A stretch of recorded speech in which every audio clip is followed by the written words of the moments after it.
Got a special replay episode for you of the Cheeky Midweeky. This episode is with Dr. Kelly Starrett, formerly of Mobility WOD, now with the Ready State. In this conversation, Dr. Kelly and I, we talk about mobility, we talk about training, we talk about all sorts of things that are going to help you and your athletes immediately. What's up, strength coaches? Welcome back to another episode of the Cheeky Midweeky, where we are making strength and conditioning not boring anymore. And we have Dr. Kelly Starrett on the show.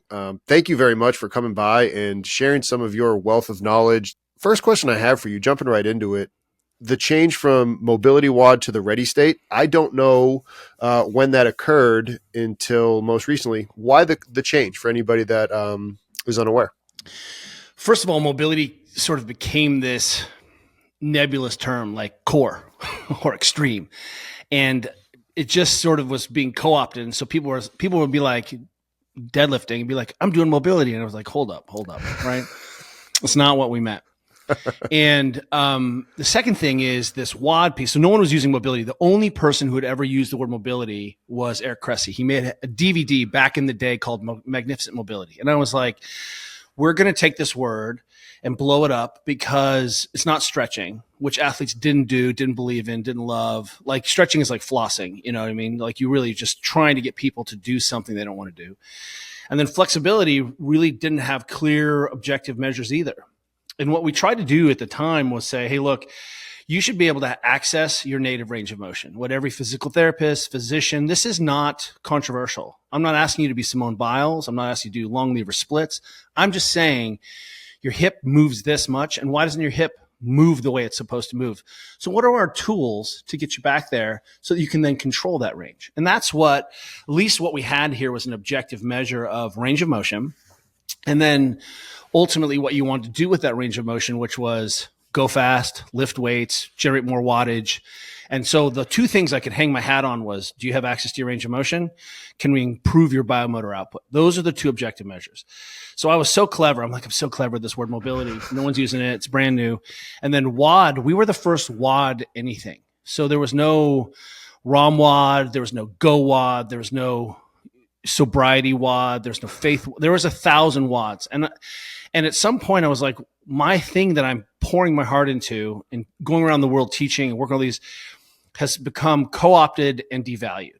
And two other people in the space, ROM WOD and Go WOD. ROM WOD was sort of now as pliability. And then the other company, Go WOD, which actually took our course, took our book, made an app out of it, and then just called themselves Go WOD. And I was like, what the hell? So one of the things we wanted to do is say, hey, look, we have been working in performance alongside of the best coaches, the best athletes on the planet, trying to say what's essential. How do we take those lessons in performance and sport and actually treat that like science and say, let's take these lessons and then see if we can come back and transmute and transform our community, our society, our local teams, our kids' kickball. Like that's what we should be doing. And if you look at what's happened in diet, for example, we have standard athletic diet bullshittery, right? Then out of high performance and the people working high performance, we get things like keto, we get things like paleo, we get things like, people really starting to look at macros. We start to see that there's a whole lot of different interventions. And we've come back to this revolution in high performance nutrition, which is whole foods. And that's literally what we're feeding the fastest men and women on the planet, whole foods. So what we've seen is even in nutrition, I would posture that so much of our current understanding of nutrition has come out of sports, trying to help people run further, lift more weights, win more Premier League championships. There's a lot of complex things that happen. When people eat together, they tend to feel better and more amicable and be in a tighter society. There's a whole lot of follow-on effects. But what we want to do with what we were learning in these sports around position and restoration of position and technique was then transmute that to a greater audience. And we also wanted to sort of shuck off this CrossFit thing, because CrossFit early on is not what it is now. And I love CrossFit and I work with CrossFit coaches and still working with CrossFit champions all the time. It's super cool. But I also, my other world, the 90% of my world is not CrossFit. And what we did is as soon as we attached WOD, I turned a lot of people off. So we were like, hey, let's take this moment and talk about what we really want to do, which is create a readiness so that you can do what you want to do. And we can also, as the node in your family, the node in your community, you could take these lessons and solve your daughter's knee pain, or solve your training partner's back pain, or help your mom move better off the floor. That's really what our intention is. That's unbelievable. And you talk about the CrossFit thing, and I'm sure people ask you it a lot, but I still remember the video about, getting icing wrong and the things that you've been kind of pushing forward, whether you'll admit it or not. You've been kind of ahead of the curve, for lack of a better term. What had been the genesis? Like, how had you been having these thoughts and the ability to, again, be ahead of the curve, whether you realize it or not? Oh, I just locked myself in a dark cave and contemplated the universe. Remember, I work alongside really smart boys and girls, and we're always iterating, thinking, questioning what's better. And what you'll never see us do, though, in this community I'm part of, is you'll never see us shit talk people. We just don't believe in shit talking. We don't punch down. We don't shit talk. If we see something that we don't like, we just don't talk about it. Or we're like, I wonder what problem they're trying to solve. We try to create curiosity out of it. And if someone comes with a better mousetrap, I'm down to see that mousetrap. Show me that mousetrap and I'll integrate that mousetrap into our model. So the Ready State, and ultimately Becoming a Supple Leopard, is really a model to help understand complex human movement. And then more importantly, dissociate the need for an expert to come in between you and your squat rack, you and your discus, you and your swim pool, who says, I am the only one who can help you move faster. How do we democratize that? How do we help athletes and coaches see start positions and finish positions, recognize those as components of range of motion? Get CEUs faster, cheaper, and more convenient than ever before with Strength Coach Network. Hey, it's Justin, here to tell you about how Strength Coach Network can now help you out with our premium membership and CEUs to the NSCA and CSCCA. Upon signing up for our premium membership, you will get 2.0 or 10 CEUs immediately. That is an entire year's worth of CEUs that you are able to access from the convenience of your office. No traveling for conferences, no waiting on flights, no eating out, no expensive hotels. Just the good stuff from great coaches. Now, if you need extra CEUs for past years during the reporting period, we can bundle Fundamentals 1 or 2, which also come with 2.0 or 10 CEUs to your purchase. That way you're able to take care of your CEUs for the best price, most convenient, and learn from some of the best coaches. If you want more help with this, email us at service@strengthcoachnetwork or visit us at strengthcoachnetwork.com, and I would be delighted to help you out. Minister to those missing range of motion or program appropriately so the person can control that range of motion. And again, didn't need a physical therapist, didn't need a doctor, didn't need a kinesiologist, didn't need computer vision. We needed a coach and an athlete, and that is the sacrosanct area on the planet. So I'm working alongside these people, and every once in a while we would start to witness a pattern. We would see something and say, hey, can we translate this? And all I did was broadcast my thinking. And I learned early on that a good model, this is the definition of a model has to be able to explain current phenomenon. Why are we teaching benching? Why are we teaching shot putting? Why are we teaching sprinting like this? Why is swimming technique this way? It has to account for future phenomenon. It has to explain and predict what's going to happen with a person. If your quads are stiff, how will you run? What is likely to see a pattern of overreaching? If you're missing hip extension, what does that look like? We should be able to say, if you are missing, you're stiff in the triceps, what is your bench going to look like? We should be able to answer that question. That's not crazy. If you don't have full extension in your shoulder at the bottom of a bench press, what is your bench going to do? We can predict that. And more importantly, we can start to see, hey, what are our tools to get back to that position? And what are our tools and techniques, our skill transfer exercises to reinforce your native skill? So part of what we're trying to do is say, hey, we're starting to identify patterns. So the model is, can I explain why my athletes are moving the way they do and why I coach the way I coach? Can I predict future movement phenomenon, which is transferability, which is the reason we got into the gym in the first place, so we could be better athletes? And finally, can I communicate that to other coaches and the other professionals I work with and to the athlete?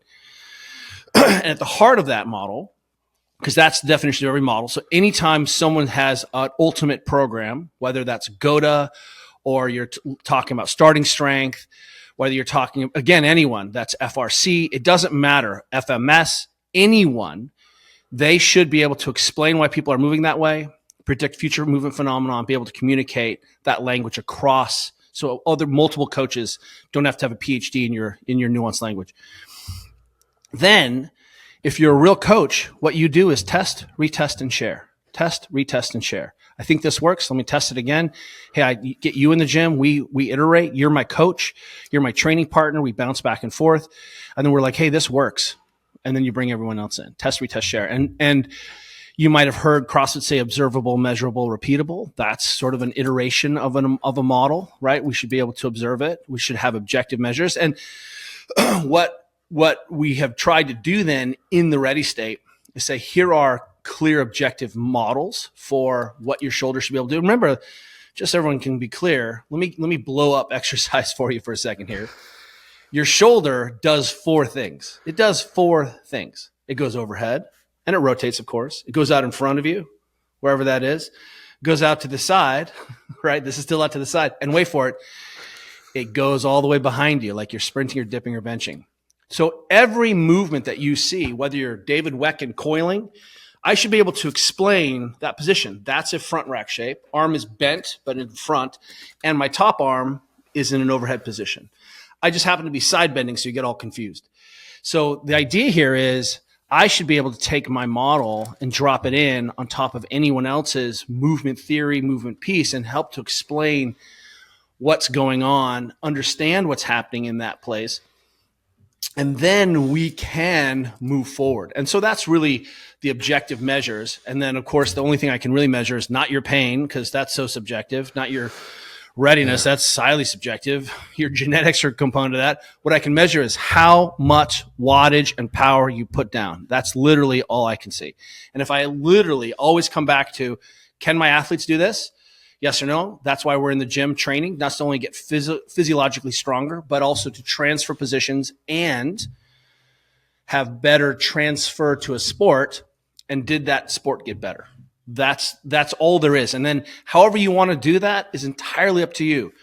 And in fact, I'll say before I shut up that the coach is the center of the universe for me, because the coach knows her athletes. She knows the tools that she has available to her. She understands the training age and the experience and the training loads and demands and the real life considerations of their athlete. That's called hyperlocality. So the best person in the world to solve these problems is the strength coach, not the position coach, not the sport coach, because they're trying to get kids to play ball or do a thing or learn a technique to win a world championship. And it's really difficult to see someone's missing internal rotation while they swim, unless you're a ninja. The strength coach can see everything. Talking about that with the coach and the athlete, how do you think that the pendulum may have swung too far with respect to technology? Because you talk about, not being able to fully measure readiness with maybe HRV, Omega Wave, and maybe you do believe in that, and we can talk about that here. But how do you handle the whole notion of too much technology? Because that's my opinion, that technology is almost taking away from that coach-athlete relationship. Yeah. All technology, all tools are there to help me work as hard as I can and to have a better understanding of something. I think this is a way of thinking about it, of session cost. And session cost comes from an idea by Ben Ashworth, who was a premier soccer physio in the UK. He's the athletic shoulder. That's him. And he has this idea that every training volume session thing that we do imparts a training cost on the body. What I can do then is drop in HRV, genetics, sleep, nutrition, and say, how do I manage the adaptation response to that training? And those of you with monster HRVs and it's a pretty powerful tool. We can predict your likelihood of playing an international high-level soccer or footy or not, based on your just genetic HRV. You can handle the volume or you can't. And we'll get there eventually, because you just can't keep up with the other kids. I mean, we're going to get there, but we have these insights. But the idea is, how do we limit session costs? So let me give you an example. I work with a university, turns out to be an incredible university, top tier team, top 5 team. When I talk to that team, I say to these women, do you think you're out working Stanford? Do you think you're out working USC? Do you think you're out working choose some UCLA? Do you think that you're program is doing more work than those programs? Does that other program think they're outworking you? That's impossible. Everyone now, it used to be that you could sneak in and be like, I'm going to outwork you. That ship has sailed. The density, the volumes, the craziness that we're seeing now is insane. What's up, strength coaches? Taking a quick break away from the show to let you know about our membership site. Not only do we at Strength Coach Network put out the Cheeky Midweeky, but we have a membership site where you gain access to a video library and a members-only forum. Inside the video library, you will have access to over 170 different lectures, which equals over 400 hours of content. Inside of these content, it is every sport you could think of and every topic in strength and conditioning. In our members-only forum, we have career advice and we have topics in strength and conditioning where coaches ask each other questions and we help each other inside the network. You can try the network out for 24 hours for $1 if you are not a member. Click the link down below and you will be able to check us out. So what we really can control with those athletes is their adaptation response to exercise. How do I reduce the session cost day to day so that we can handle greater volume? You might say recovery, but I'm looking at recovery. I'm looking at adaptation. So a little nuance there. But what I can do is I can out-adapt you and I can bring in tools and technology to help me understand the cost of the training. And what we saw was, you go smash yourself in the gym for 3 hours, you suck on the pitch. I'm like, okay, we can sort of measure that because the measurement is suckiness. So again, any tool that helps give insight into behaviors so that my athletes can work harder and the coach can work harder and program more and my athletes can show up fresher. Oh, I just sound like Pavel, who said a long time ago, whoever can do the most work and stay the freshest wins, right? That really is the magic. I mean, Floyd Landis, the cyclist, once said, he's like, whoever works the hardest wins. And someone's like, what about overtraining? It's like, you obviously didn't work hard enough to be able to work that hard. And you can, so see rule number one. And really what we're trying to do with this tool and technology is not take away or create complexity. We're trying to understand how the choices we're making around training athletes or adapting or their lifestyle is impacting my ability to perform more work. What's up, everybody? Taking a quick break from the show to talk about one of our sponsors, TeamBuildr. I've been using TeamBuildr since 2019 when I was at Towson. I still use it with my remote athletes. I also use it at Goldfinch, which is the private sector gym I train at, and we use it at Centennial, which is the high school that I'm working at. Now, if you're printing on lift cards because you say, oh, I can't afford TeamBuildr, guess what? TeamBuildr has a pre-written grant that you can locate on their website. You simply change the name of you, your organization, and the areas that they highlighted, and they can help you get TeamBuildr at your facility, your university, whatever it is, so that way you can optimize how you train your athletes with this software. Now, TeamBuildr is also a part owner in the Plyomat. The Plyomat is something that I utilize at Goldfinch, and it helps you be able to see how high somebody jumped, the ground contact time, and RSI. You can get all that conveniently right there. You can reach out to your rep from TeamBuildr to be able to get more information on the Plyomat. It's fast, it's reliable, it's convenient, and it's trusted by coaches worldwide. Check them out as well as TeamBuildr in the link down below. The salient feature here is I have 40 women. I have 60 dudes. Which one of those things? We're not going to go hard today because 3 people went out drinking, right? Or you got a bad night's sleep because your child is sick or you had to take a red eye. Suddenly we recognize that, okay, some of these things have a little bit limited utility. Like we still need to train hard today because we're on a soccer team or a football pitch. And I think sometimes we have thought about the Bulgarian model where like we can control every weight, every poundage, right? You're Romanian and you've got all the drugs on board and you're in this little tiny room of 12 people. Boy, that's really easy to understand inputs and outputs. Now let's start to add some of these other things. And it is harder to see inputs and outputs. So that's what we're trying to do with tech. But let's remember that the most important thing is that your coach can tell if you're fried or not by your warm-up sets. Did you hop over the fence or did you walk around the fence? As soon as we start moving and you're like, wow, I'm slow today, maybe we pull off the volume and we make those decisions in real time. The ring should support it. But if you get to a world championship, I had a 2-time world champion I'm coaching and facilitating performance coaching with, and he goes on the tour and it's cold. He's sleep deprived. His Whoop is telling him that he's trashed. And I was like, why are you wearing your Whoop? Take your Whoop off, throw it away. The Whoop is for training. The whoop is not competing because you're going to compete on Tuesday no matter what. So let's go ahead and just control what we can control. So in those situations, we just want to parse through what is essential and, more importantly, not interrupt this relationship between coach and athlete that's happening, because that's the dyad. And it's not just coach telling athlete what to do, but athlete saying, coach, I'm not feeling poppy today. I don't feel like I have a step. Hey, let's pull back on this volume. It's a conversation. And that is a new revolution that's happening. How do you handle those days where maybe it is, okay, I'm not feeling it, but we still have to push, like that duality of, okay, maybe we do need to pull back, but you know what? Hey, I know you're not, but let's give it a go and see how it works. Well, we're always going to warm up and do the thing, right? But how can we modulate intensity? We can pull off volume. We can pull off reps, right? We can take bigger rest in between. We can look at, say, hey, we're going to go really intense, but lots of rest in between, right? Or, hey, this is going to be a high volume day and moderate intensity.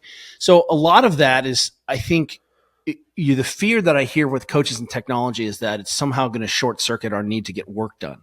As you say, hey, I'm not prepared. What do you think, coach? But I come in and we're still going to do the thing. It doesn't mean like you get to take the day off. Dude, you come in and you're cold and shivering. I'm like, why don't we get in the Normatec boots or do some zone 2, or why don't you do a little breathing or mobilize? And there's something to be doing. There's never a day off, right? But I think one of the things that we should be doing is saying, well, maybe we're not going to go to the weight room today, but we're still going to throw today, or we're going to go through the full warm up and see what happens. And let's see as we ramp up a little bit more.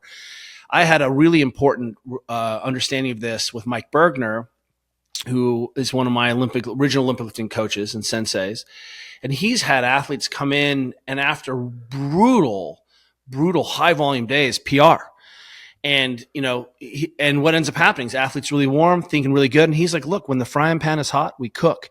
And we often miss opportunities, as you're saying, to be surprised. So, we used to kid around in CrossFit and be like, let's let the intensity find you, or sometimes when my daughters are feeling super beat up in the gym, I'm like, hey, let's just get under the bar and let's see where that goes today, and some days it is surprising. You really aren't limited by what's going on. I think the more advanced an athlete is, the more she knows how to push and not push, and to be able to communicate that with her coaches, right? Because we're like, oh, you were able to handle your typical wattage for 3 of these intervals, not your normal 7.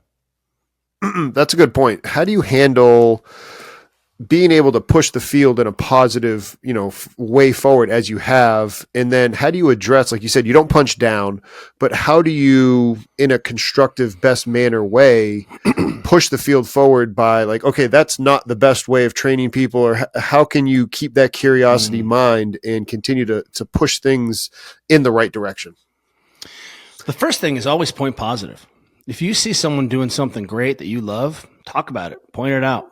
The number of stories I put up of Joel Jamieson in the last year, where I'm like, Joel Jamieson, nailing the conditioning, nailing heart rate, nailing control. Like, look how great this is. So one is I always point positive and I highlight the people that I love. And then when I'm asked to come in, I have kind of a strange job sometimes. Can you come into the FBI? Can you come into this military group? Can you come into the English national soccer team? Can you come into the All Blacks? Can you come into the 49ers? When we get there, we say is, what problems are you trying to solve? I don't want to bring in my plan and just slam you. You're really good at your job. You're successful. What problems are you trying to solve? How can I help you solve those problems? Let me show you how I think about this. And then that person can make a choice about whether it works or not. We have our 102 course going on right now, which is our level 2 assessment course. I have some really advanced physios in Australia in it, and who've been physios for 30 years, working with a lot of teams. And they're like, man, I just tried a different assessment that you do, couch stretch instead of Thomas test. And he's like, my athletes could take it home. They got their butt working better in it. We just had better outcomes. I did some hard soft tissue work. They were able to access that position. My athlete who plays pro footy, Australian rules footy, texted me and said, holy crap, I was faster and felt better and my back didn't hurt. And what I love is we start with a hypothesis that there's probably a more efficient way to do it, or a more effective way, or something that I'm missing, or I can have a better understanding of why what I'm doing is working. And then we just express curiosity there. So we never come in and say, you're doing it wrong. That's ridiculous. We come in and say, what problems are you trying to solve?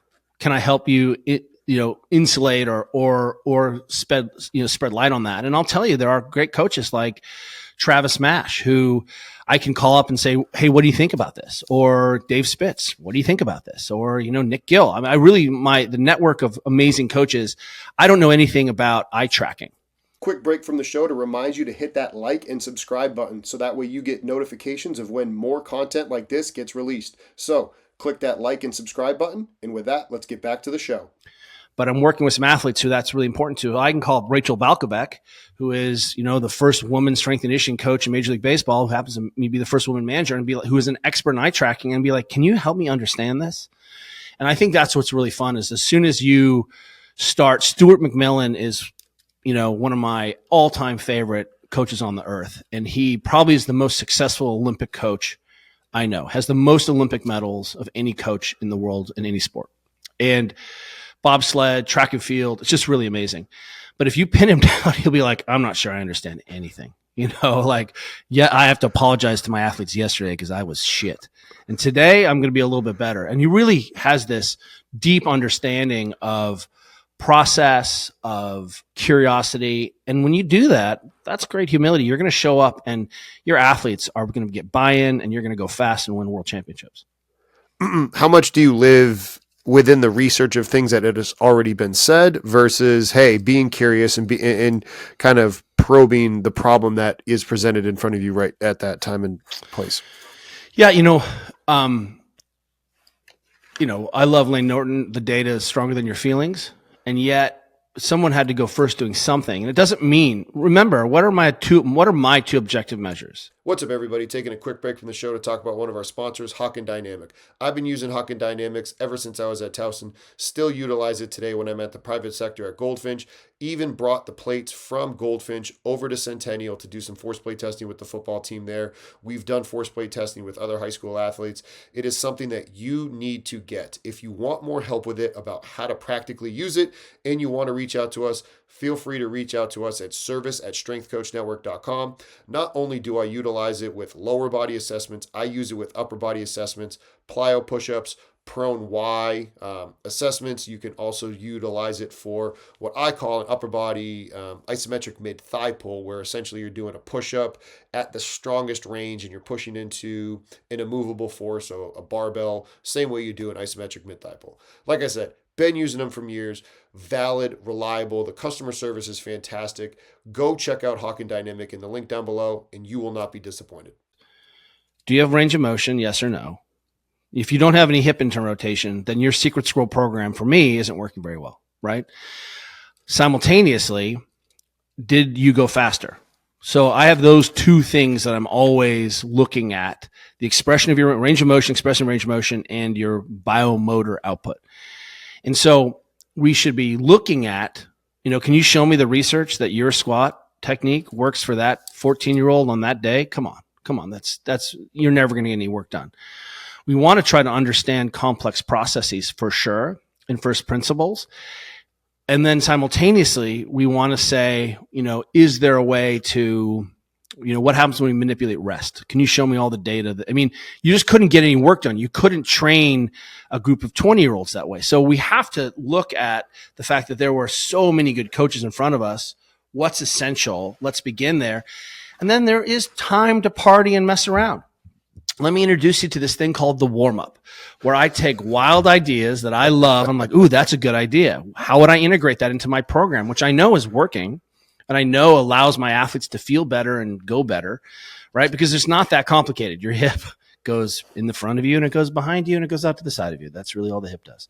So in those positions, I can ask, well, what shape are you training? Is that a better training modality, right? And then you can get into the weeds on what your theory is about, or your methodology as it solves a certain set of problems, and that's cool. Let's put your athletes up against my athletes. One of the things that I think is important is it's really easy to sit on the internet and be like, no. And I'm like, great, it's totally your value and you're right. Can I see who you're working with? Can I see your results? Can I see your transparency of your model? if you're filming yourself in a commercial gym telling everyone else they're wrong, you don't own a training facility, or, like haven't worked with a team, you haven't worked at scale, there's no way you can understand what these other coaches are understanding, or what problems they're trying to solve. Can I see your Olympic medals? Can I see all your world championships? Can I see your I just need to see them. At some point, you need to show me what the results of your work is. Otherwise, it's just feelings. And you may have really valid points, but shouting it is not going to get you invited to the table. That's actually something that John Wellborn talked about back when we had him on the show, and he talked about how, what he was doing with Power Full Athlete. Disclosure, Wellborn is one of my best friends, just full disclosure. Good. And so he talked about the fact that, what he did with, I think he called it football. It was football CrossFit, where he said, like, what you were doing and what he was doing, it was the exact opposite of what you just said. It was people that are not just sitting around doing nothing. It was coaches that are actually working with clients and people and getting feedback in real time, because at the end of the day, that's what it's really about. Not just pontificating about, I think he had said it before, like, Cal Dietz is isometric, sure, but who have you actually worked with and what have you seen? That's right. And when you run into someone like Cal Dietz, who's running a university program, has lots and lots of medals, then you're like, what does Cal Dietz understand? Because he continually puts out monsters. So what you should do is say, hey, coach, can I come watch you coach for a week? Can I just show up at 5 a.m. and watch you coach and just be a fly on the wall? And guess what? 100 out of 100% of the time, coaches will be like, hell yeah. Banana bread at work? Hell yeah. It's you said the 49ers. It's supposed to be pumpkin bread, right? And didn't you just see that most recently with Kittle and them? It's pumpkin bread. It's so good. It really is. Let me talk. The Niners really have an impressive strength and conditioning staff. I just want to shout them out for being so amazing. So amazing that very few guys go outside and have their own special guy, because the Niners staff are so great. You can be fed at the Niners facility year round. They are sneaky. They are creating really, really good culture and monsters. Yeah, no, and I mean, our Keir Wyndham Flatt, the founder and prior owner of Strength Coach Network, has been out there a couple times. And so, we're going to have to get somebody from the Niners on the show here again.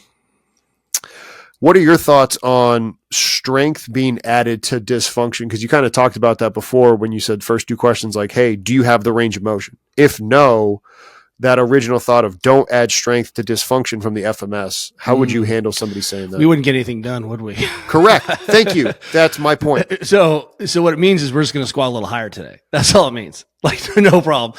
People love to poop on Joel Seedman. Yeah. And let me just say that his athletes don't dump their knees. Their arches don't collapse. They don't do weird stuff with their backs. One of the things that I think we could look at, and again, approaching people with curiosity, I don't think anyone has the secret squirrel program. It's weird that the Chinese get people to the Olympics, Americans get people to the Olympics, I'm like, we all lift and have different styles, but man, it all looks the same at the end. It looks really the same. And, one of the things that I think is that we can continue to manage the first order of business when someone doesn't have access to range is to not let them default into positions that are less useful, positions that, and what you could say for a while, you could say, hey, that's compensation. But even, the original language we all heard was fault, error, right? And I'm like, this may be the only way the athlete can move. So is that really a fault? So what we can say is this is a compensation. You're working around a problem, but you might say dysfunctional strategy or less effective strategy. Whatever doesn't hurt your feelings is fine with me. But what I'm looking for is transfer. And I'm looking for specifically that the universal principles of lifting actually transfer to the universal principles of sport. There was a old football coach I was working with, and he was like, I like the bench. It ties the arms to the body. And you may have heard me say that before. And he didn't really know what, but he knew that kids who could bench could break the crap out of the bar and were wickedly stable. And when they tackled, their elbows didn't flare and they didn't get their arms ripped off and they didn't break tackles because they could grab someone and create high levels of torque and rotation and make that shoulder stable. And they were gnarly to fight. That was a gnarly person. So here is a coach who's like, this bench press doesn't just make me stronger. It teaches me principles of better motion. That's really stinking cool. And when we start to go into the movements, we were like, oh, that's really, I get it. Why we like to use rings and why we can use dumbbells, because it allows us to create better, more stable postures of higher intensity that can allow me to transfer my skill to other things. So if my athletes are always turning their feet out and dump on their arches in their crappy Nike shoes or whatever they're wearing, you know, their vanity shoes, didn't mean to throw Nike under the bus. Everyone take it down a notch. And all of a sudden you're like, well, why are you cutting that way? You know, because no triple jumper lands with their foot turned out like a duck. No one cuts with their foot like a duck. You can't do that in effectively position. So what we ask is, why are you training? Well, it turns out this will get me banned on the internet. You're going to love this. Squatting is a low power movement. You can do whatever you want when you squat. You want to turn your feet out, slam your knees in, it's low power. It doesn't matter. It's squatting. Look at one of the highest rates of force production, highest power outputages in all of sport. It's the second push or second pull in Olympic lifting, right? People will maybe agree. Maybe it's not the highest. It's pretty high. It's a lot of power. What's up, y'all? Taking a quick break from the show to talk to you about another one of our sponsors, Vitruve. I've been utilizing Vitruve for a while now, and I absolutely love the convenience of this app. The encoder is at a price that you cannot beat compared to the competitors. Also, I don't personally like the camera apps. I've known that they continue to break down, and I really enjoy having this encoder attached directly to the bar. Vitruve does that. Not only does it do that, but it'll show me velocity loss during the set, shows me average velocity, all of it right within the app. Not only that, for the app on the individual athlete, there's a Vitruve Teams app where now as the coach, I can see all the results from my athletes. I can API that into my team builder, and now everything that I'm trying to do, get better competition, better intent in the weight room, I am able to do with Vitruve. If you want more information about them, click the link down below, or you can ask us questions directly at service@strengthcoachnetwork.com, and we would love to answer those questions for you. Look at the foot position most of those athletes choose. It's a much straighter foot position. It's almost like they shove their knees out to create a really stable position for the hip. The ankle doesn't collapse. You can't tip the foot over. The foot is flat as they're pushing through the ground. And all of a sudden you're like, why is that foot in that position? Because it's the only position that allows us to handle high speeds. Then they receive that in this ridiculous ass to grass spot. And it doesn't matter because it's a low power position. So what we can start to say is do the shapes that we're training, transfer more effectively. And that gets us beyond, hey, strength solves all problems. I have seen enough really big, strong kids get injured and been enough big, strong kids who didn't win the world championship, but I've seen enough skilled, big, strong kids who rule the world. And it points me at a coach I want to bring on everyone's radar is Franz Bosch. If you're not following Franz Bosch, look at what Franz is doing. And you might not use his bags, but look at how he talks about strength conditioning as coordination practice. We were just talking to Dr. Tommy Wood at University of Washington, and there's a direct correlation between functionality and strength and longevity and brain function, not just body mass, right? So not just having like steroids and BFR for everyone, but like a coordinated body, because it turns out that coordination piece is why we're training. So strength and conditioning is really just coordination training with resistance. No, I mean, amen to that. And how much of the time is it going to be maybe somebody has that pain because there's something anatomically that won't show up unless there's an MRI, but how often are you able to actually assess that because you don't have access to it? Well, what we can say is you're absolutely right. And what we can say is, does this position transfer to a whole bunch of sports and other positions? So if this is a dead end technique and it's just about moving the most weight up and down a bar, that's not sport. But if it's really about jumping and landing and cutting, I mean, watch people will not turn their feet out and do you just won't, you'll see ridiculous squatting techniques with feet. And those are powerlifters. That's fine. It's a sport that allows them to hit a certain depth and do a thing. And then have you watched like no diss? Watch Larry Wheels run. Watch Mark Bell sprint. What you can ask is, wow, I'm not sure the strongest athletes in the world are still our most athletic. So we start to see, and again, I want to be Larry Wheels when I grow up. I mean, really, that guy's a monster. Mm-hmm. But the point is, we can start to ask how effective, what is my goal, and what are my training helping my goal? And I think that really helps us to get to the heart of the matter, because if I'm just trying to get stronger in the gym, that's recursive training. And that is a little bit what CrossFit suffers from. I do more pull-ups so I can do more pull-ups so I can do more pull-ups. This is super cool. And I never, ever have enough pull-ups, and I can never do enough pull-ups. And pull-ups are too terrible a sport to even mention. Pull-ups are a shitty sport. And so at some point, we want to ask, did all these pull-ups transfer to me swimming more effectively, playing soccer more effectively? There's got to be, what's my goal? My goal is to play my sport and to be better at my sport. And I think we forgot what strength and conditioning is all about. And it's about the application of that. During season, my goal is to just keep you playing. And my strength training looks a little bit different during the season because my goal is to keep you fresh, I modulate. But then I get out of that and I'm back into sports preparation mode. And maybe I open up ranges and maybe I work on skills. Then I go to sports specific mode where I'm just flip flopping back and forth between preparation and season. And what you see is that the only goal is to prepare the athlete to be coached by the team coach. Talking about, being strong and not always being the best athlete. One of the questions that we've talked about on the show before is somebody strong because they're fast or fast because they're strong? Which one do you think it is? Ooh. Well, the real question, someone posted recently, I think they were maybe talking about rugby. I watch a lot of rugby on the internet. And, they were just saying that let's not ever give up our athleticism.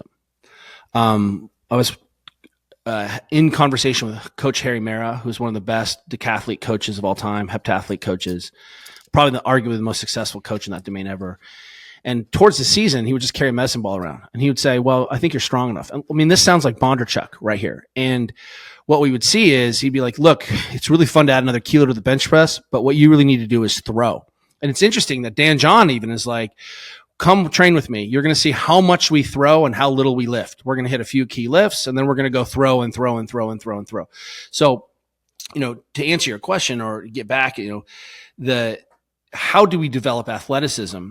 Can athleticism be developed in the gym, or is athleticism best developed in the gym? And you realize probably we need to go take a Frisbee and go play some ultimate Frisbee if we want to develop athleticism. And suddenly, just because you can bench press 300, 200 kilos does not necessarily mean you're going to be first pick for my kickball team. So, again, I still want that kid who can have a big bench to throw the shot put a long way, how do we develop athleticism? And I think the gym sometimes muddles that because it's so easy to quantify and it's so difficult to quantify athleticism. That's a good point. Backtracking a little bit, how did you get into this field of, being a DPT and getting into athletics and human performance? Like, what was the genesis for you? Did you always know that this was going to be a field that you wanted to get into?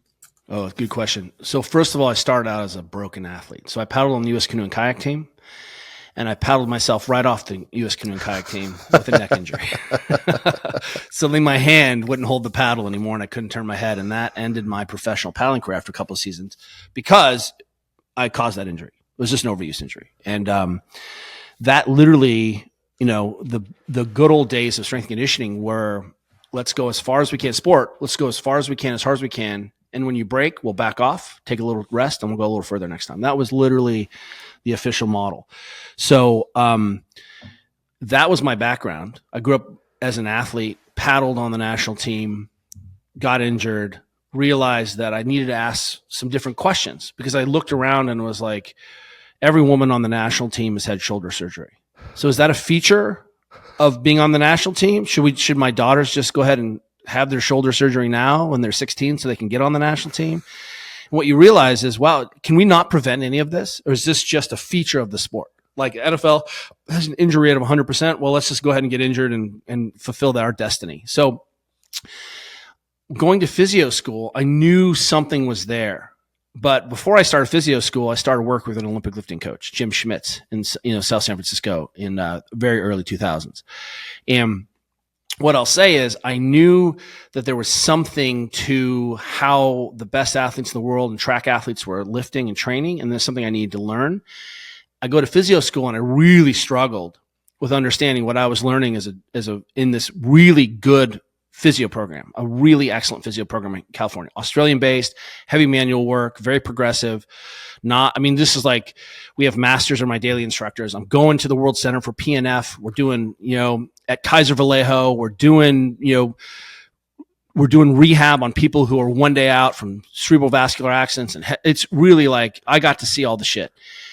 And all the while, I'm like, this has nothing to do with sport. This is a different language. It's a totally parallel path. And you can see is my second year of physio school, I opened a CrossFit gym, the 21st CrossFit. And I really struggled to understand what I was learning over here with my experience managing a population and returning them to power and solving all their pain problems. Because people would show up and they would be like, yeah, I hurt my shoulder in NOM or my ACL in college. And, my knee hurts after this big run this weekend, or, hey, I don't like to bench because it hurts. The coach I was left holding the bag and all that bullshit.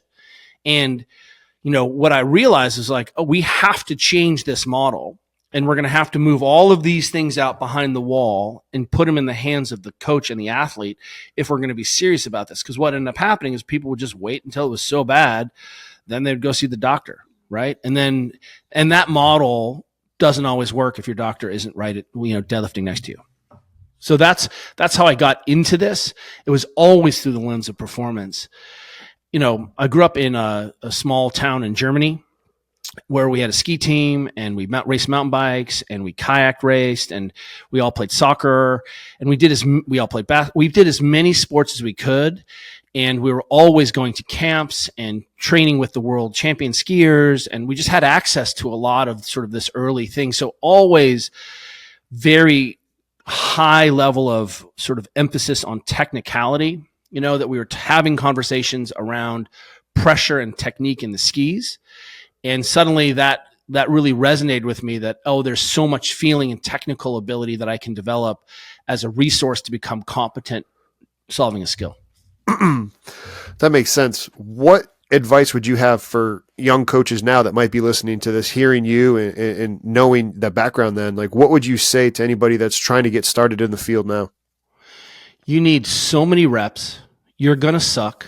Don't worry about it. Start coaching. You don't have to be the perfect coach. The things we're asking coaches to be able to do now, like, it was a lot easier to be a strength coach 20 years ago. Yeah. Because, you could go on and get Joe DeFranco's CD, his DVD, where he would film an entire session, and you would get to see what that looked like. All the ugly reps, all the athletes not moving perfectly, but you'd be like, oh, he's training football players. I've never seen a strength coach train an actual football player soup to nuts. Mark Bell started filming all of his powerlifting sessions. That's amazing. That really is remarkable. But also, one of the things that I did early on was I had the good luck to be able to reach out to coaches and have them talk to me. And I did. Taking a quick break from the show to talk to you about one of our sponsors, Powerlift. I used Powerlift when I was at Harvard, Maryland, and the University of Iowa. I was also part of the staff that had the new weight room at the University of Iowa, the 32-rack, beautiful facility. I was a part of that. I also have Powerlift's equipment nowadays. Powerlift Strong, made here in the great state of Iowa in the great country of the United States. They're able to work with you on any customizations that you need, logos, height, whatever it is, the limitations that you have. Their equipment is strong. The people there, they're very good people. Check them out in the link down below. And if you have any questions on how to work with them, reach out to us at service@strengthcoachnetwork.com, and we would be delighted to help. Didn't shoot them an email asking. I would say, can I schedule time with you? Can I come see you? How can I, it wasn't just like, feed me. I picked up the phone one time and called Mark Ripeto's gym, and he spent 45 minutes with me discussing how he thought about the adductors in the squat and why stiff adductors were a problem in the squat. And I remember thinking, if Mark Rippetoe can do that for me, I'm going to have to do that for a generation. And then I would go sleep on a friend's couch and go volunteer my weekends for Coach Bergner, who I taught Olympic lifting. And I remember seeing him there and being like, holy shit, I have so much to learn about Olympic lifting. I'm watching a master teach Olympic lifting to a group of people. Like, I don't know. He has 15,000 skill transfer exercises for one problem. I don't even know what the problem is yet, but I did that over and over again. And what I would say is, you cannot become competent by yourself. You need to have coaches around you. You need to train together. You need to go make sojourns and go watch the best coaches in the world. You need to be curious and respectful, and they will give you all the things, all the rope you need to hang yourself. They will give it to you. How do you handle the two then roles of people that are maybe working in the private sector of balancing being a CEO and being a coach? Like which hat to wear and how to do a great job doing both, because they're different skills. Come back to that hyper-locality thing. I think the internet has made us think that we have to be relevant in 50 states and 27 countries. And you don't. You just have to be the best coach in your school, in your gym. And that's all you need to do. And people will seek you out. And, the first and foremost is I hope you're obsessed, and what you're seeing is a feature of our mess. And what you're seeing is that all these young coaches who look are confused. I'm like, well, that's my fault. That's your fault, because we didn't help them understand what was essential, right? That, I just saw an article on New York Times about fitness information for teenagers on TikTok being just a hot mess of, health and fitness advice. And it really is very, very confusing for kids to come out and say, who's an expert? I can't tell. You look like an expert. You're in the trappings of an expert. Who are the experts that you should follow and listen to? I think you need to read a lot of books, and I think you need to go to people's courses. We don't like to do that anymore. It puts us out. There was a time in the 2000s where we all traveled a lot, maybe once a month, to go see someone or work with someone or put someone on and try something out, I think you also need to be able to speak it. And, if you haven't box squatted ever, well, let me introduce you to box squatting for a while. Why don't you do a cycle of box squatting? The kids at, who is it? I don't think it's Range of Strength. Apologies to the person, but the guy's just like, hey, I only Hatfield squatted for a year. I did everything on a Hatfield squat. And he's like, I got so strong. It's so fun. And people are like, what's a Hatfield squat? I'm like, well, there you go. And so I think we're crushed at tools and tactics right now. And it's difficult for people to see what's what. It's going to take a second for you to be worth a shit. I just turned 50 this year. You can tell my don't give a shit attitude, my gray beard. But what you're seeing is I literally finally am a good beginner. Like now I'm like, I have something to contribute. I'm a beginner. And really trying to understand what the experts are doing and these other people I get to work with, it's really extraordinary. It's really, this is a good life's work. But you just need to go to the gym, be early, be cheerful, help people solve their goals. You'll get rich. It's interesting you say that, because one of the questions I had for you is like, what still motivates you? I mean, you have a long laundry list of, things that you've done and people that you've worked with. Like, what still motivates you to do what you do? This is all I can do. I don't have another skill, so this is it. I want to keep the lights on the house. So that's rationalization. I'm obsessed with this stuff. This is the way I was, working with this team at this university. I started asking questions. The Women's World Cup just happened. I see that we've got catapult data on all those soccer players, right? How far they sprinted, what their number of accelerations were, all the data on GPS data. I go back to this team and I'm like, at this university, I'm like, hey, so what's the data here? It doesn't exist. What do you mean it doesn't exist? No one knows. We've never looked at it before. And I'm like, well, no one has? No, in the history of this sport, no one really has. I call up my friends who are experts in this. Maybe they did some in this Australia, but we can't find it. No one really knows. And you're like, holy crap. So here's a problem that I'm suddenly becoming, feeding myself on becoming a sports monitoring expert. So I suddenly call my friends who are sports monitoring experts. How do I do this? What should I look at? They're like, you're going to have to invent this. Because I try not to be a jerk all the time. My friends at are like Golden State Warriors, the head of their sports monitoring. Why don't you come and hang out with him for a day? And I'm like, that thing's really I'd learn a lot doing that. So I could just show up with my hat in my hand and be a beginner again and again and again. And that I can do the rest of my life. I think that's the recipe for just being curious. How do you think, and useful? Why do you think people are, strength and conditioning coaches that now work in these high performance settings where they have so many different people to work with? What do you think is the reason that they're going to be anti-beginner mindset? Oh, I don't think they're anti-beginner mindset. I think everyone is in those high performance environments is like, oh, I'm so glad I'm part of the team. There's no way I could solve all these problems myself. And they realized that suddenly by this person working with a nutritionist, they solved all these knee problems and all these readiness problems and all these sleep problems, right? And you're like, oh man, I better go learn something about that. So I'm not rate limited by this athlete's nutrition. I think right now, one of the most important things you can be doing is working with a high performance psychologist on mindset. And shout out to Lenny Wiersma, who is at Cal, who is a friend and mentor. I think he's brilliant. I'm a huge Michael Gervais fan. His brand new book, FOPO, Fear of Others' Opinions, just came out. I think some of the psychology, Brett Bartholomew, art of coaching, being able to be better at communicating. Suddenly we're like, oh man, this has nothing to do with how many reps of squatting we're going to do. It has everything to do with creating an environment where that athlete feels safe and seen and recognized so that she can go out and stomp on the world.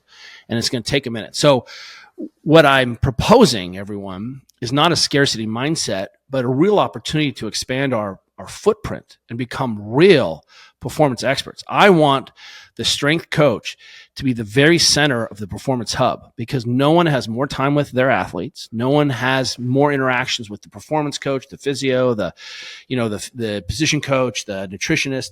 Suddenly we can be the person who is the center. And that's why you're seeing people who are becoming directors of high performance really are versed in all of these skills. Does the terminology strength and conditioning coach, sports performance coach, does that matter in your opinion? Or are we getting, caught up in minutia? I don't know. It's a fair question. At some point we have to, what is the role? So sometimes we say performance. I'm like, you're a performance coach. Can I see who you're working on their performance with? Once again, I'm like, oh, you work in Formula One, right? Okay, I understand that, right? I understand what inputs and outputs are. So, am I a physical therapist? I don't know. I don't really describe myself as one. I don't really think of one. I say I was trained as a physical therapist, but I would say, the most important thing is I'm probably a high performance coach. And what does that mean? I don't even know. What are your problems that you're trying to solve? Let me see if I can help you solve them. But strength and conditioning is the tool set to understand nutrition, readiness, fear. It's a place to rebuild people's confidence. It's a place to develop capacities. We find it's easy to find holes. I found some conditioning holes in a team I was working with, and we brought in a bunch of just echo bikes and started putting people deep into these psychological pain holes. And we just found gigantic gaps in this team at these really, really high, 10-second, 15-second intervals, just not a lot of capacity to change direction, be powerful, repeat that. And then that brought up a lot of psychology of, I better save this energy. And my point is, when you approach these things with humility and curiosity, doesn't mean you're not competent. I'm not saying that, but you just come in and say, every day I'm going to make a hypothesis with my athletes and the people I work with, and we're going to test that hypothesis today, and we're going to recalibrate the hypothesis, and we're going to test it, and the big experiment is the game. What's your biggest aha moment in the last 2-3 years, or maybe 5 years if you're like, there's a really good one from a little bit further back? Oh boy. That's a good question. And a question that I don't know if I feel like I'm in kind of a constant state of awe. And I think what's interesting is to see how these fads come and go. Breathing is so hot, and then now it's not so hot. And what I would ask you is, well, what did you end up taking from that? We found out that we could look at position, we could use it for desensitization, we use it to calm. Like, there was a whole lot of things we got out of that have stuck around. I think the recalibration of recognizing that the most important thing is the person, and then the person doing the sport, and then everything is in service to that. And I think that's really a fun way to approach. I don't know if I've had anything sort of blow my doors off, because I'm around mutants and mutant coaches all the time. So, really, it's so fun to go work with some of these university teams, because I get to sit there, and during games, I have no skin in the game. My work has been done. I just get to watch world-class coaches coach. And that is the coolest thing ever. Is there anything that you've then taken and been like, hey, you know what? I don't do this anymore. And you're like, I just stopped doing it because it was a principle that I learned back in the day. And maybe you're like, I removed this from my training recently. Not really. I think, one of the things that I don't do a lot of corrective work. That's just my own bias. And the reason is I feel like with modern strength and conditioning, I have so many tools to regress and progress movements in the language of strength and conditioning. We can go single leg, we can do Bulgarian, we can just there's so many ways to put the hip into extension and lift that I don't know if I need a whole bunch of single leg bridging to get there. Again, that's a tool. But what I tend to value is say, well, can this exercise that we're doing, if it allows my athletes to reconnect to their heaving snatch balance or snatch, we're going to do it every day, But when we tend to sort of get in the weeds of complexity, I think, let me answer your question this way. Sorry, everyone. I appreciate a minimalist approach more and more, that we can maximize physiologic adaptation with fewer choices and still have the athlete be fresh enough to go outside and do something. And oftentimes we see really good athletes have been programmed a lot of busy work that makes them feel like they're doing something. It makes them feel like they have agency, and that can have merit. But those exercises do not scale. We cannot value them. What is a clamshell PR? What is your clamshell PR? Can you tell me what it is? And suddenly you're like, okay, I see your point, Kelly. I failed with a 400-pound clamshell load. Yeah. And what we see is, well, that was a 1 rep max. I wanted a 5 rep max there. And once again, it just doesn't hold. It doesn't mean that that's not an appropriate tool, but I think one of the things that happened was a lot of the rehabilitation exercises snuck into strength and conditioning. And they have utility when people can't move or we're trying to babysit a joint or let a tissue heal. But sometimes they have less utility. I saw a phenomenon in Europe where I saw a lot of people get into functional training. And I was like, okay, we're now going to swing kettlebells and do burpees. And, you fell apart under a little metabolic load. And you weren't fast. And you landed like crap as soon as you were breathing hard. So all your functional training actually didn't make you a better athlete. It made you really good at doing things that looked like recursive functional training. You got better at functional training. You did not get better at, moving a weight, a distance, time, or generating force. So I think when I start to see the masters start to ask, what can we take away so that athlete can have more time to herself, can have more time on the court. We can be a lot more sort of nuanced in that. And I think that has been the thing I'm moving further to. So through the lens of, I have this 15-year-old daughter. She's a sophomore. She's 5'10", 6-foot wingspan. She's a goalie. She's a pretty good water polo goalie. I think she's got what it takes to play in college if that's her desire. She wants to. She's a mutant. She really just is a psychopath in the goal. And between her sports training and schoolwork and still being a 15-year-old girl, dad is trying to figure out, where are we going to lift? What does it look like? And it looks like a lot of Olympic lifting training. It's very essential. Like, we do 1 or 2 lifts, we work, we get it, we're done. We work on pull-ups and handstands, and we do some classic, strength work on the sides. But though we don't do a lot of wasting time. We get right under the load, and then in between sets, we do something else. And I really am thinking, how can we do less with more? And then really, boy, you really have to have a strong case not to understand Olympic lifting or basic barbell training, because it's so effective. I mean, you just talked about something that I wrote down where it's like, hey, back in the day, your warm-up was light loads of the movement you're going to do, versus nowadays, like, you almost have that 15, 20-minute warm-up, and it's, you talked about the breathing and people just being overly spending too much time in the warm-up is something that I have noticed. Yeah. How is that something that you would handle being the ready state guy? Like, for lack of I feel like I've phrased this question poorly, but I think you understand what I'm trying to get across. Yeah. Right?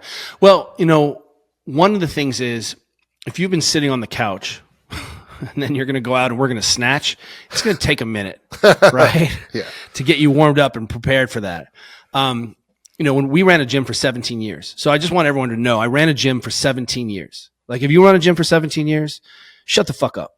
And I say that because we had all the good athletes in there. We had moms and dads. We had CrossFit Games people who were trying to go to the CrossFit Games. And that workout starts at 5:45 and people have been awake for 8 minutes. And I was like, dude, how are we going to get any work done this next hour? You've been awake for 8 minutes. Like, what are you doing? Like, you're not even ready for this. So in the dream world, we are getting to the bar fast. Look at how the Olympic lifters are warming up. That's what I want. You grab a bar, you start moving. In between sets, you're like, I can't access that, or I do something, or I move around a little bit different. Then I'm back under the bar.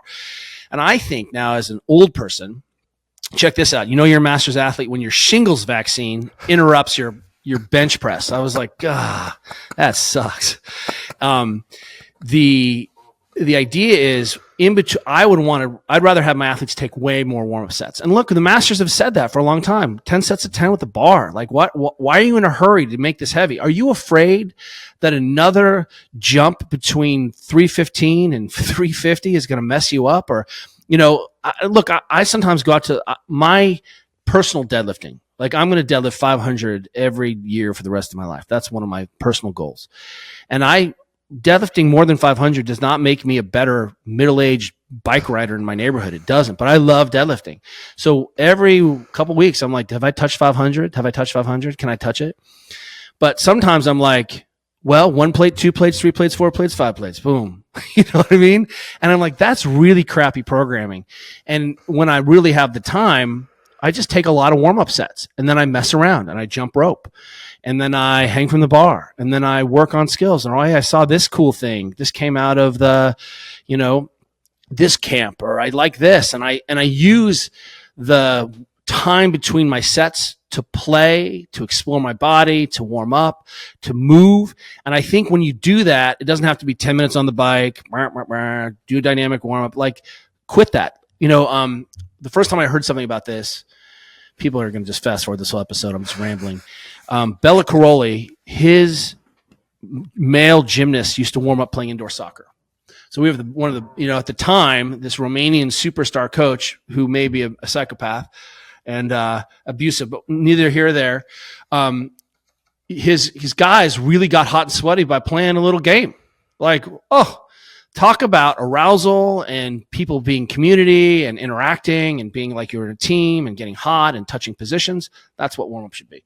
And so suddenly we can turn this gym time, which is like warm up, into this is really fun. What the hell is coach going to do today? Sportsmith had a great article. Sportsmith HQ had a great article written by one of their coaches. And I apologize, I don't know his name, who worked with a lot of national team volleyball teams, China, and he just recorded all his warm-ups. And it looks like a bunch of buffoonery and fun and gamification. He gives his athletes a chance to compete, and sign me up for that. You know what I mean? I think we can show our creativity and expertise there during our warm-ups. Oh yeah, for sure. I did that back in the day at Towson with, handball and small groups, and even something as small as the head, shoulders, knees, toes, cone game. Like, you just let the athletes like laugh and giggle, and then it's like, holy cow, coach, like I'm mentally awake. Now all of a sudden I'm physically more awake. And it's crazy how that taps you into something. And the gym is, wait a minute, a fun place? Yeah. This is the great, like the music is on, I'm like, grab a barbell, and everyone's like, F the barbell. And like, we're doing Turkish get-ups and crazy things, and we're not going to put the bar down for 10 minutes. If you put the bar down for the next 10 minutes, you're going to go run.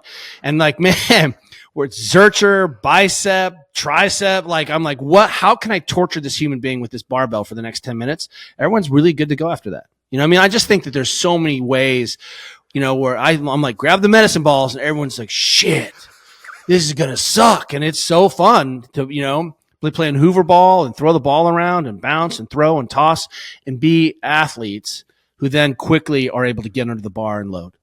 Last question I'll ask you before I want to respect your time, but what is something that people don't know about writing a book that you would give them a piece of advice before they ever consider doing it? Don't do it. Don't do it. I think what's great about writing a book, ultimately, is it's going to force you to really systematize your thinking. And that's really great. I listened to Gray Cook say once, someone asked him like, hey, I'm thinking about writing a book. He's like, if you haven't already started, you're not going to write a book. He's like, I wrote my first book when I was a divorcee. My newborn baby was on the bed asleep. It's like 11 o'clock at night and I'm writing on the dryer.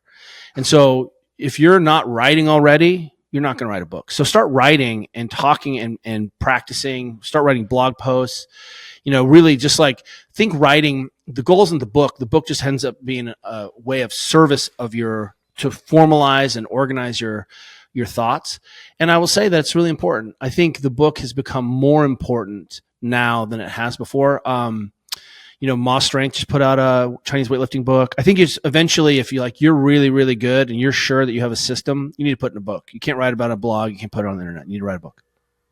Appreciate that, man. I feel like I could talk with you all day, but want to respect your time. I thank you for coming on. Because my strength nerds, this is all I want to do and all I talk about. This is the greatest conversation you can have is sitting down with strength coaches. People don't understand, but this is what is moving the world forward. The gym is the last safe place on the planet.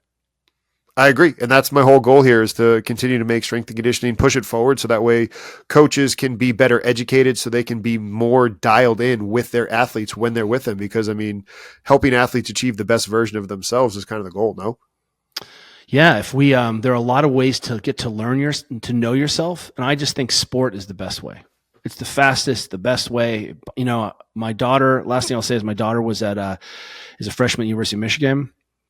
And went out to one of the big games. They're playing Purdue a couple weeks ago, watching 110,000 people singing Mr. Brightside at the start of the fourth quarter. It's like a light show. For that one moment, we're all united by sport. Go to a premier soccer game, go to an Olympics, and just feel what's possible sport. The small model is what we can reproduce every day in the gym.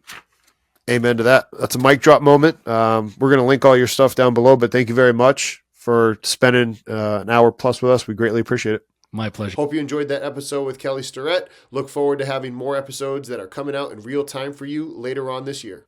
Thanks for watching that video. If you enjoyed it, click right here for videos just like that, and make sure you click here to subscribe to our channel. Have a great rest of your day.